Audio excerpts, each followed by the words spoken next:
Every month, the retirement crisis gets worse. Higher rent, higher insurance, higher everything. But while the nation panics, 5 states quietly broke the system. Their costs didn't inflate, their fees didn't surge, and their housing options didn't vanish. Instead, retirement became almost free. Not cheap, free, or as close as anyone in America is going to get. The numbers inside their county records look unreal.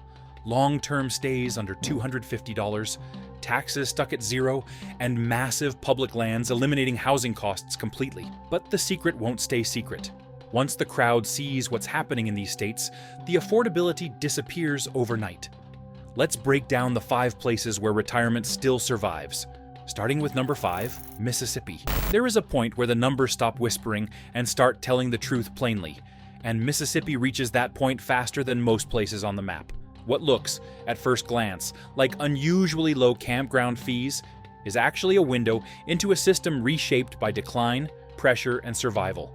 Counties did not lower their long-term rates to be generous. They did it because the alternative was losing entire parks to closure. When you go through the county meeting notes, line by line, the story becomes unmistakable. If they did not cut the monthly costs, participation would collapse entirely, and the parks would drain their budgets dry.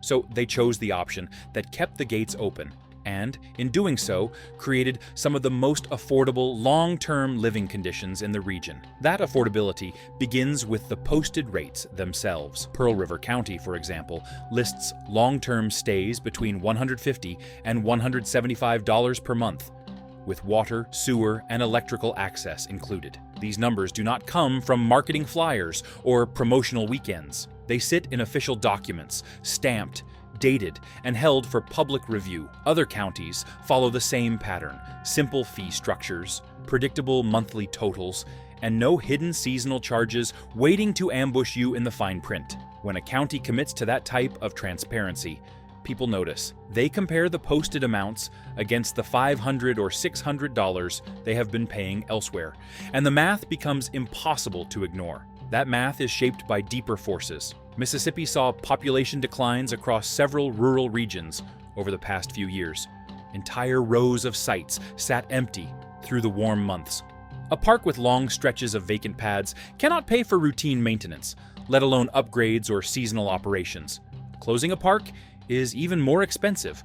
Once a facility shuts down, the county absorbs liabilities ranging from land management to deferred repairs. In multiple meeting transcripts, officials acknowledge that closure costs often exceed the cost of keeping the park open at a lower rate. That is why these long-term fees settled where they did. The counties understood that attracting consistent year-round residents would protect their budgets better than chasing inconsistent tourism. Electricity pricing adds another stabilizing layer. Rural electric cooperatives across Mississippi maintain some of the most predictable kilowatt-hour ranges in the central region.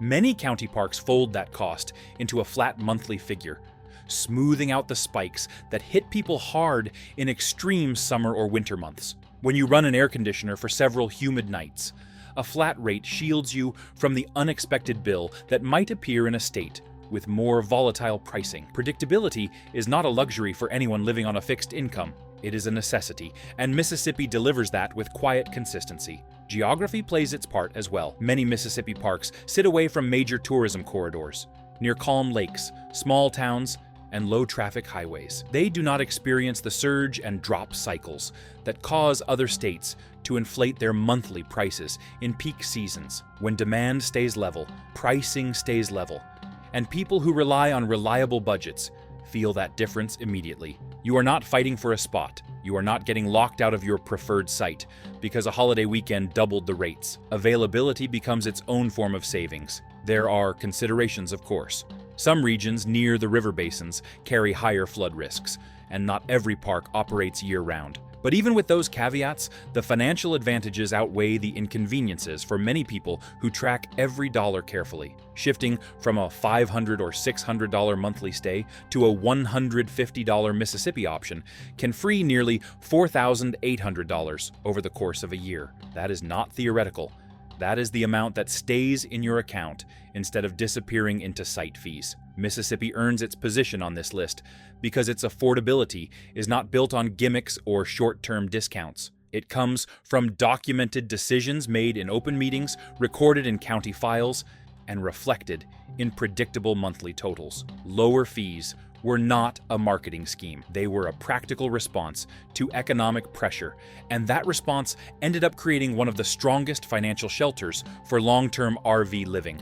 And as people continue to uncover these documents, Mississippi's quiet reputation may not stay quiet for long. South Dakota. Something unusual happens the moment you start running the numbers for South Dakota. The costs do not just drop, they vanish in places where most states quietly collect from people who can least afford it. And the first disappearance hits the hardest. South Dakota applies absolutely no tax to retirement income of any form. Not a fraction of a pension check. Not a percentage of Social Security deposits. Not a single dollar pulled from savings or investment withdrawals. When you read the state revenue documents, the wording is blunt and unmistakable. The rate is zero. Zero written as zero. For anyone stretching monthly totals, that one detail reshapes the entire financial landscape before you even plug in anything else. The impact becomes clearer when you compare it to states that still pull between 5% and 9% from retirement income. Take a moderate yearly amount of $30,000. In a 9% state, that is $2,700 gone before you ever pay for fuel, groceries, or an RV site. South Dakota leaves that entire amount in your account. Over a decade, that adds up to $27,000 that never leaves your hands. And that is before you add the second structural advantage, predictable fees that rarely shift from one year to the next. Nowhere is that predictability more visible than in the registration schedules. South Dakota keeps its motorhome and tow vehicle fees well under $200 for most rigs, including larger Class A models that often cost several hundred elsewhere. When you open the Department of Motor Vehicles fee sheet, the structure is clean, readable, and free of the quiet add-ons that appear in many other states. No surprise inspection charges, no temporary fuel tax surcharges, no inflated tier bumps based on weight categories that change without warning. What you see on the page is what you pay, and that reliability matters for anyone planning 12-month expenses with precision. Housing completes the picture. County-managed campgrounds across South Dakota routinely list long-term rates around $200 per month, sometimes slightly above, sometimes slightly below. These amounts include essential utilities listed in plain text within county budget records. You do not have to guess. You do not have to call each location and hope the numbers match the website. The counties publish the rates the same way they publish meeting minutes or financial statements.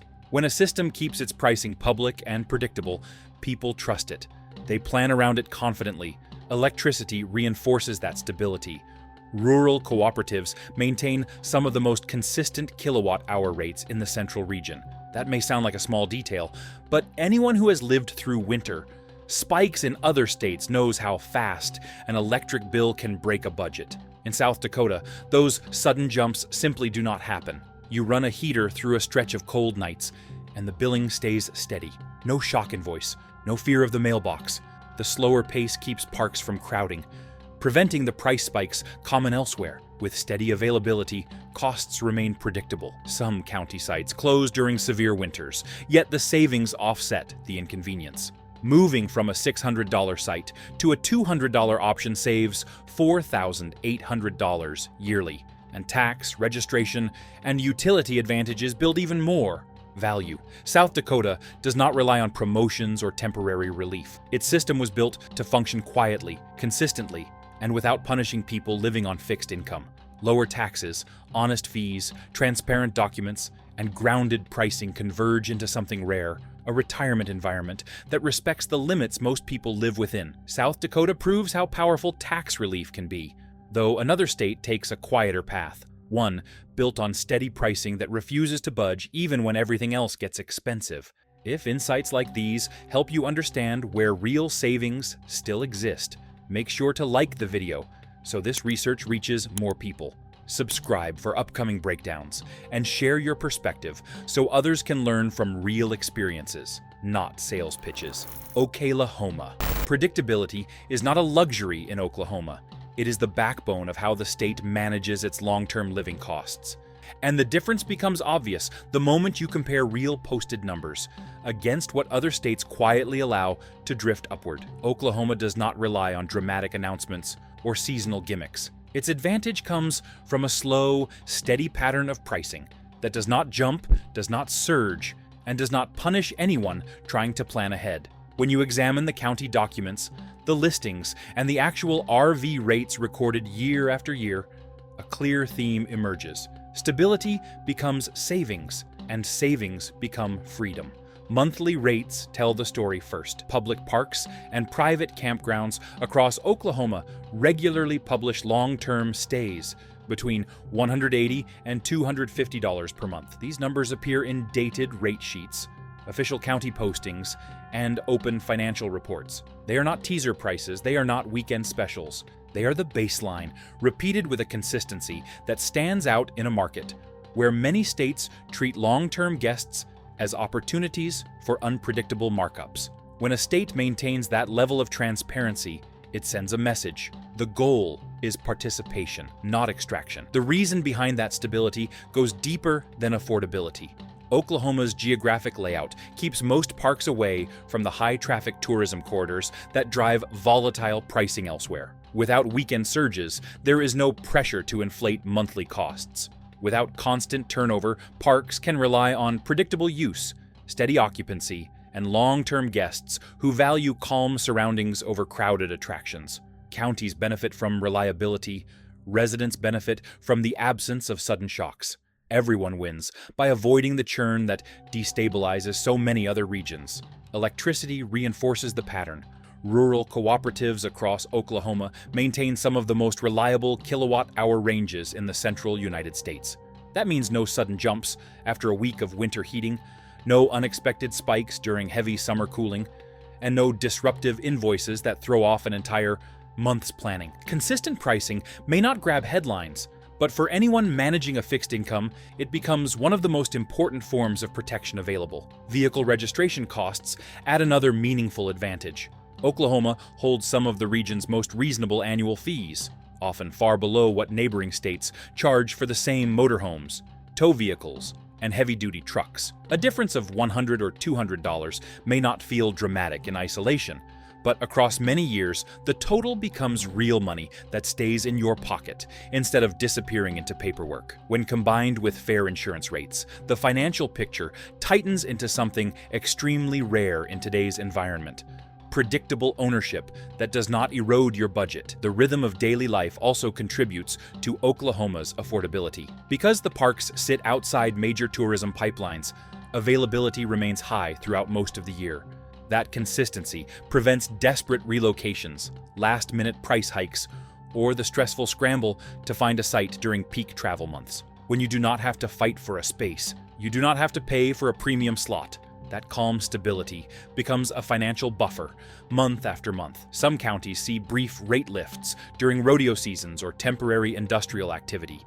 Yet, nearby parks typically hold their standard prices, creating a natural safety valve few states can match. The numbers are clear. Shifting from a $400 site to a $200 Oklahoma option saves $2,400 yearly, while leaving a $600 site saves about $4,800. Oklahoma shows the value of consistency, while just across the border lies a state where affordability feels almost preserved in time, holding firm long after others drift upward. Arkansas.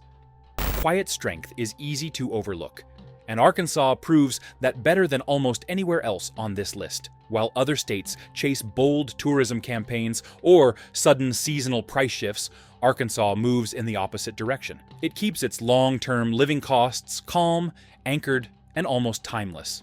When you open the official state park fee sheets or examine the county-level entries in public budget records, the pattern appears immediately. Monthly RV site rates sit between $185 and $250, and they do not rise and fall with the weather or the crowds. They stay put, they stay honest, and they stay accessible to people who depend on stable numbers.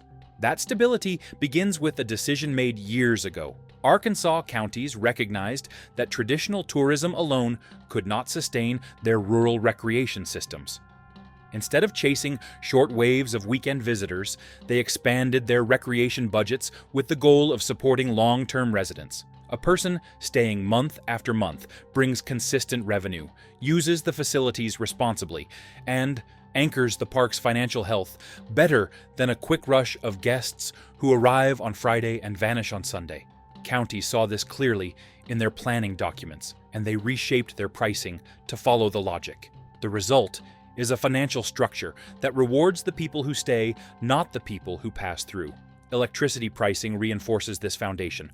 Rural electric cooperatives throughout Arkansas maintain some of the most stable kilowatt-hour costs in the surrounding region. When temperatures drop and heaters run through several cold nights, the billing does not jump the way it does in states with volatile grid fees. Predictability replaces surprise, and that becomes essential for anyone living on fixed income. You know what the month will cost before the month begins. There is no guessing. There is no edge of the seat waiting for an oversized invoice to land in the mailbox. The park environment also plays a meaningful role. Many Arkansas recreation areas are located in quieter counties away from major commercial corridors. That geographic separation protects prices from the kind of demand spikes that distort monthly rates in states built around heavy tourism. Without high-traffic bottlenecks, without congested holiday weekends, and without the need to compete for space, the parks remain accessible.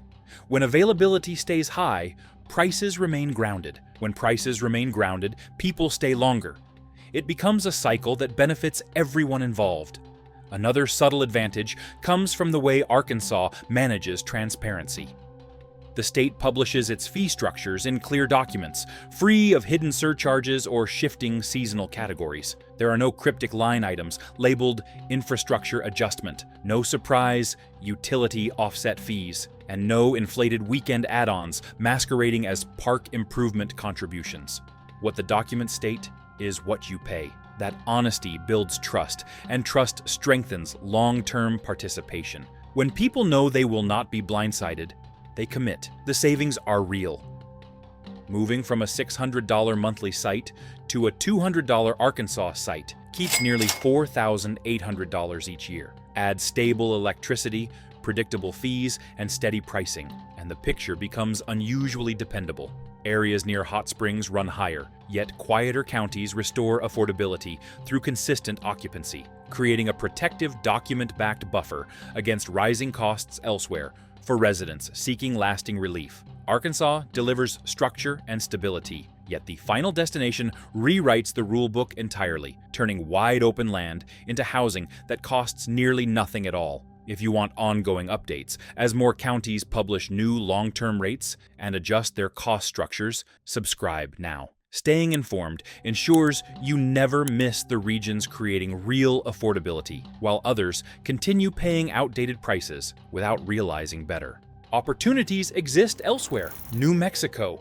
New Mexico stands apart the moment you unfold its federal land maps and realize how much of the state operates under a different economic logic entirely. Millions of open acres remove the single largest monthly cost most people face: housing. That is not an exaggeration. It is written directly in Bureau of Land Management documents, covering more than 5 million acres designated for dispersed use with no nightly charge attached. When a state offers legally accessible land at zero cost, the budgeting equation shifts from survival to strategy.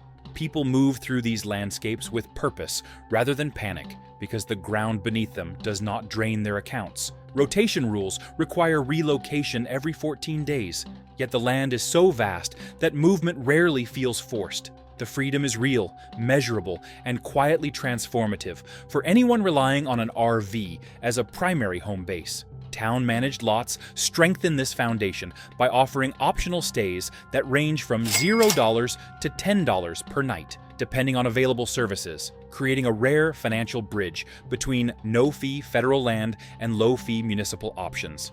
These listings appear in public documents, not promotional flyers, and their stability reflects long-term planning rather than temporary generosity. Essential infrastructure supports this system with dependable locations for water access, sanitation disposal, and propane refills documented across regional service maps. Solar equipment makes the equation even more compelling. Once panels and batteries are installed, electrical needs shrink to almost nothing, turning sunlight into a steady financial cushion. Real field reports show monthly resource costs hovering near $70 when rotation between dispersed areas and managed lots is used effectively.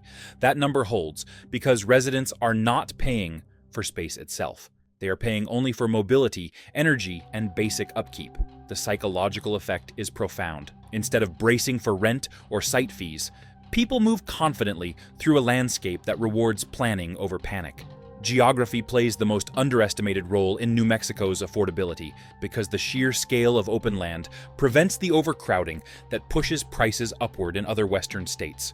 When millions of acres remain accessible without reservations, the pressure that usually drives competition simply never materializes. There is no bidding for limited pads, no inflated seasonal premiums, and no fear of being bumped during holiday surges. The land absorbs demand effortlessly. That stability spreads into town economies as well. Local governments maintain predictable pricing for dump stations, water access, and short-term municipal lots because they are not trying to capture fleeting tourist spikes. They are supporting steady throughput instead of volatile waves. The result is a balanced system where resources stay available, costs stay honest, and long-term residents move freely without being priced into constant relocation. New Mexico's planning documents outline this philosophy plainly: participation over restriction, access over scarcity, and stability over fluctuation. And in practice, those principles turn everyday living costs into something manageable,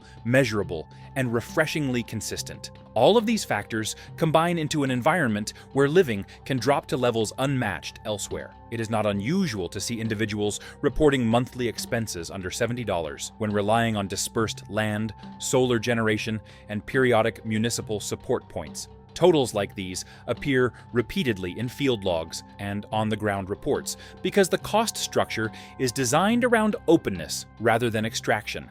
The state's geography gives people room to breathe, and the policies give them room to plan. There is no silent meter running beneath their tires. There is no constant fear of hidden surcharges waiting at the next stop. Instead, there is a landscape that rewards knowledge and preparation, allowing each person to shape a routine that fits financial limits. New Mexico earns its top position because it does not merely offer affordability. It offers a framework where housing transforms from a burden into a manageable choice, opening possibilities seldom found in other regions. And that's the list. 5 states where retirement is still shockingly affordable. Tell me in the comments which state surprised you the most. If this helped you, hit like, and don't forget to subscribe so you don't miss the next breakdown. New counties are releasing updated rates soon, and some numbers look even cheaper than what you saw today. Stay ready, more big reveals are coming.